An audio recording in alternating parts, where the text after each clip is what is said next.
musique rock est aussi appelée musique pop et la culture qu'elle recouvre touche depuis plus de 20 ans maintenant le monde anglo-saxon, l'Angleterre et les États-Unis. Mais depuis à peu près 20 ans maintenant, la Belgique aussi suit ce mouvement. C'est ainsi que, si on fait un bref historique de cette musique, le premier concert de rock and roll a eu lieu en 1956 à Bruxelles avec Bill Haley et ses Comets, dont vous connaissez certainement le grand succès Rock Around the Clock. Ce fut le premier concert de rock en Belgique. Déjà à ce moment-là, le public était intéressé, mais plutôt d'une façon curieuse. Le rock and roll était folklorique plutôt qu'autre chose. Dès 1957, le rock continua à s'implanter en Belgique avec Paul Anka, qui fit un concert qui eut beaucoup de succès chez nous. En 1958, les groupes belges commencèrent à vivre, à se développer. C'est ainsi que Bert Blanca, chanteur très célèbre maintenant, a commencé sa carrière dans notre capitale. Mais malheureusement, pour le rock and roll et pour le rock en général, cette musique a été pendant très longtemps recouverte par le yéyé, la musique française, dont les représentants que vous connaissez aussi sont Johnny Hallyday, Claude François, Eddie Mitchell, etc. Pendant la période 60 à 64, le public en Belgique n'a pu écouter que les versions traduites en français que les yéyés faisaient des grands succès aux États-Unis et en Angleterre. Pour cette raison, le rock vécut une période de stagnation pendant laquelle il n'a pu se développer. En plus de ça, pendant toute cette période, et c'est une des raisons pour lesquelles nous n'avons vu que très peu de groupes rock à cette époque, les groupes anglais ne pouvaient pas pénétrer en Belgique pour une bonne raison, ils ne pouvaient pas bénéficier du permis de travail. Ce n'est qu'en 1966 qu'on aura le premier concert de rock avec un groupe anglais et que le rock se manifesta comme un mouvement fort et vigoureux. Ce premier groupe anglais qui vint jouer en Belgique était les Kings. Ça se passait en 1966.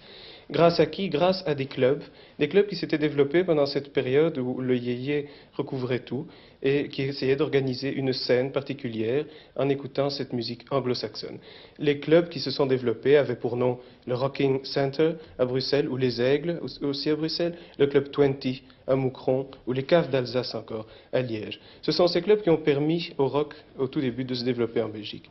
Dès 1966, donc, on a pu voir quelques concerts avec des groupes anglais, et ce qui a permis aux firmes de disques de commencer à sortir les disques et les distribuer en magasin, donc à faire bénéficier de cette implantation un maximum de public.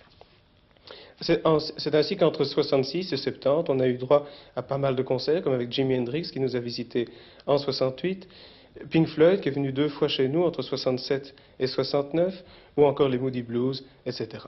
Mais ce n'est que vers 1971 qu'il y a eu une véritable révolution dans le rock en Belgique. En effet, c'est à cette époque qu'après que le film Woodstock soit sorti, les firmes de disques se sont véritablement rendues compte qu'il y avait un public en Belgique étant donné le succès que ce film a remporté dans nos salles.